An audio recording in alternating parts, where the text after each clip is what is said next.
Assalamualaikum warahmatullahi wabarakatuh. Alhamdulillahirrabbilalamin. Wabihi nasta'in ala umuri dunia waddin.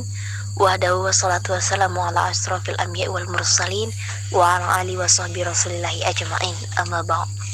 Yang terhormat Bapak Pembimbing Mata Kuliah PPKI dan yang kami hormati teman-teman sekalian. Nah, pada kesempatan kali ini kami dari kelompok 5 yang beranggotakan Anissa Khairani, Juliana Chandra Dewi, Satria Andika, dan Zaini Aulia Yahya akan memaparkan materi kami yang berjudul Pertumbuhan dan Perkembangan Pergerakan Kebangsaan Indonesia yang bersifat agama dan pemuda tahap 1, yaitu sekitar tahun 1908 sampai 1927. Untuk materi yang pertama, itu akan saya deskripsikan sendiri, yaitu yang pertama adalah organisasi Muhammadiyah. Muhammadiyah adalah organisasi Islam yang didirikan oleh Kiai Haji Ahmad Dahlan pada tanggal 8 Zulhijjah tahun 1330 Hijriah atau bertepatan dengan tanggal 18 November 1912 Masehi di Yogyakarta. Nah, latar belakang berdirinya Muhammadiyah itu disebabkan oleh dua faktor. Yang pertama faktor subjektif, yang kedua faktor objektif. Nah, untuk faktor subjektifnya sendiri, faktor subjektif itu adalah faktor yang berkaitan kepribadian Ahmad Dahlan itu sendiri, yaitu relatif cerdas pada zamannya, memiliki kepekaan sosial yang tinggi, ulama praktis, dan terpengaruh oleh pemikiran para tokoh pembaharu Islam. Yang kedua, faktor objektif. Faktor objektif ini adalah fakta-fakta real yang terjadi dan menimpa umat dan bangsa Indonesia saat itu.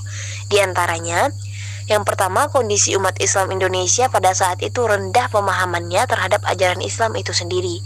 Yang kedua, keterbelakangan umat Islam dan bangsa Indonesia akibat penjajahan. Yang ketiga, lembaga pendidikan khususnya umat Islam di Indonesia itu di samping secara akademis tidak memenuhi syarat sebagai lembaga pendidikan yang modern, juga tidak berorientasi ke depan. Yang selanjutnya, yang bersifat problem solver terhadap berbagai tantangan yang sedang dihadapi umat Islam itu sendiri dan bangsa Indonesia pada saat itu. Nah, Muhammadiyah ini sendiri juga memiliki peran politik dan peran politiknya di era reformasi. Di antaranya, yang pertama adalah peran politik institusional.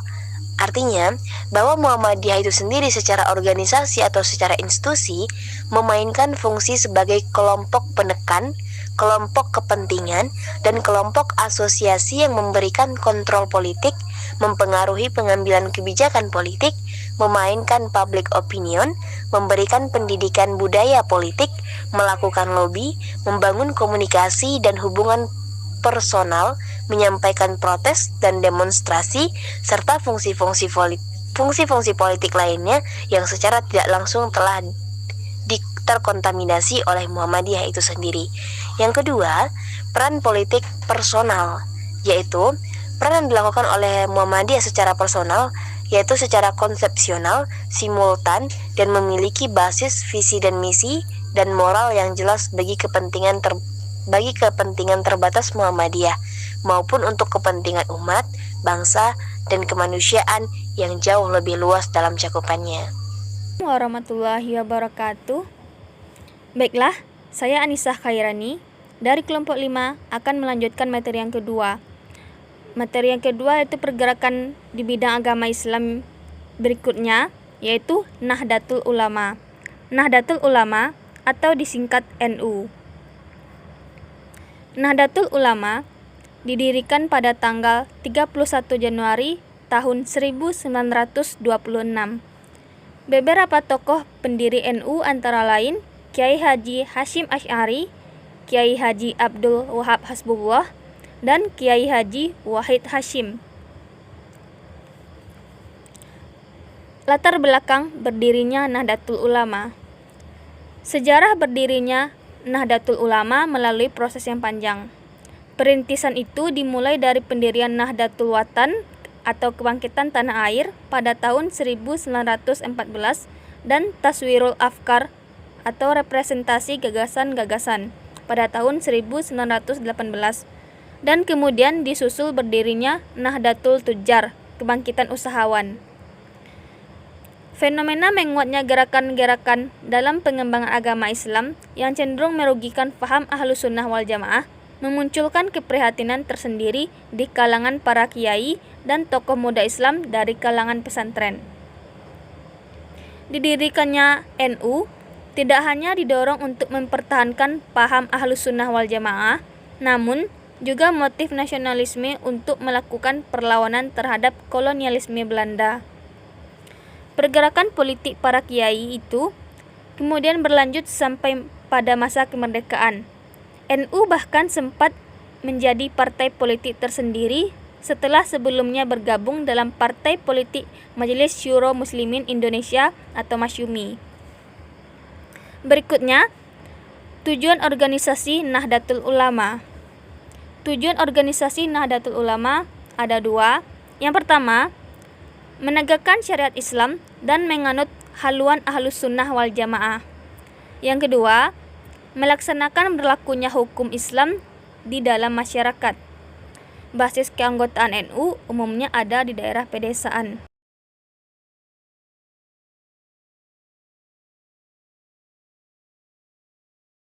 Organisasi Kristen. Pada tahun 1929, orang-orang Kristen Protestan mengikuti jejak umat Katolik dengan mendirikan organisasi Perserikatan Kaum Kristen yang dipimpin oleh L.M. Noto Sutasa. Organisasi pergerakan tersebut berkeyakinan bahwa Indonesia akan merdeka secara berangsur-angsur. Assalamualaikum warahmatullahi wabarakatuh. Perkenalkan, saya Juliana Chandra Dewi, NIM 19329102. Baiklah, di sini saya akan melanjutkan materi terakhir, yaitu tentang organisasi pemuda. Latar belakang berdirinya organisasi pemuda. Pelopor munculnya organisasi pergerakan pemuda adalah Trikoro Darmo yang berdiri di Jakarta pada tanggal 7 Maret 1915. Dipimpin oleh R. Satiman Wiryo Sanjoyo. Trikoro Darmo berarti 3 tujuan mulia, yaitu Bakti, Budi, dan Sakti. Tujuan organisasi ini adalah mencapai Jawa Raya dengan mempererat tali persaudaraan antar pemuda, membangkitkan rasa cinta tanah air, bahasa, dan kebudayaan sendiri. Tahun 1918, nama Trikoro Darmo diubah menjadi Jong Java, artinya Jawa Muda. Sekalipun organisasi ini bersifat kedaerahan, tetapi memiliki arti yang sangat penting bagi perjuangan kaum pemuda di Indonesia. Berdirinya Jong Java telah mendorong lahirnya organisasi-organisasi pemuda lainnya di berbagai daerah. Beberapa organisasi pemuda yang bersifat kedaerahan selain Jong Java antara lain adalah Jong Sumateranen Bon atau Persatuan Pemuda Sumatera.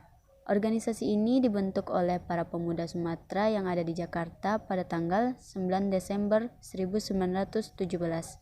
Tokoh organisasi ini antara lain adalah Muhammad Hatta dan Muhammad Yamin.